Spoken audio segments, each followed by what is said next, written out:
So your calling could be in what you often think, talk, read, and hear about.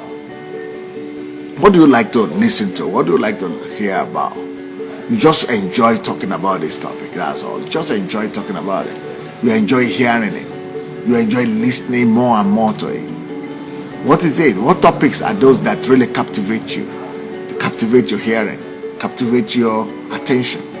You are never ever tired of listening and hearing more and more about these things. What is that topic? Well, that might be a way of God telling you that's your calling. Is there anything apart from some things you like to hear and like to listen to? Is there anything you like to read about? Any topic, any particular topic that entices you, that attracts you? What are those topics that attract you? What are those topics that you are interested in reading about? There are some people that would never read about some topics, but there are some people that want to read only about medicine. You want to read everything about medicine, and you want to hear people talk about medicine. But for some people, that doesn't hold any water. They never ever want to hear anything about medicine. But you want to read about medicine. You want to hear about medicine. Well, is that telling you anything? Yeah, that should let you know that there is something there more than the ordinary. There is something that God wants to tell you. And the reason why you will always feel enticed to a particular thing, and the reason why you will always feel stimulated by that particular topic is because that topic is indwelt in you.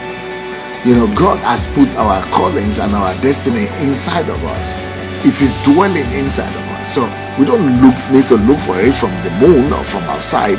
No, we have that calling already in us. It's already inert in us. So even if you've never heard about it before, once you begin to hear about it, and there is something that responds from inside of you. It's a response. So it is your calling that is inside of you that responds to what is hearing, and it wants to hear more about it. So that's why what you like to hear about is a call, is an appeal to the destiny that is already inert in you, that is already buried in you, that is already concealed in you. So in your creation, God opened you up and put in you the assignment that you are supposed to carry out on the earth. God opened you up and concealed in you the destiny that He has for you. So that destiny is looking for expression one way or the other. And one of the ways that it could better be expressed is when it hears something talking about that destiny that is already in you. So it responds to it. Your calling is concealed in you. And one of the ways for you to reveal and unveil that calling is for you to ask yourself the question, what is it that I will normally and I often think about? What are your thoughts occupied with? I'm not talking about the mundane things like the problems and challenges that are coming from outside that are bothering you. I'm not talking about the troubles, concerns of what to eat, what to drink, but I'm talking about the serious topics of life, serious issues of life that you would like to address. But questions that lead you into engagement, into engaging yourself, into engaging your thoughts, into thinking about what you would have liked to be engaged in, where you would like to add value to life and to others. When we're talking about what the calling, we are not talking about the subjects or things that you do that just appeal or meet your own personal needs. Calling is not about selfishness. Calling is not about egocentrism. And calling is not about me and I and mine. Calling should not be just about providing for yourself or meeting your own needs or resolving your own problem. Calling should be more than that. Calling should go beyond you.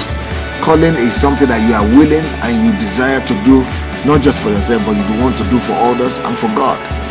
So calling is, for example, if people like Mercedes-Benz have only have only thought about themselves and their families, can you imagine?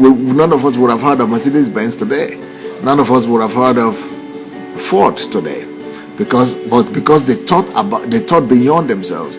They didn't just think about providing car for themselves and for their family members, but they thought about how to improve the life of humanity at large. So that desire to make life better for humanity is what is calling. So calling always has something to do beyond yourself. Calling always has something to do for other people, not just for yourself. So if you are still only thinking, if all these questions that you are thinking about are only revolving around you and yours, you and your family, then that's not calling. That is egocentrism. That's selfishness. So when you really want to talk about calling, you want to find out what is it that you really want to do to affect other people, to bless other people, and to touch the lives of more people than you and your family. So that is what calling is.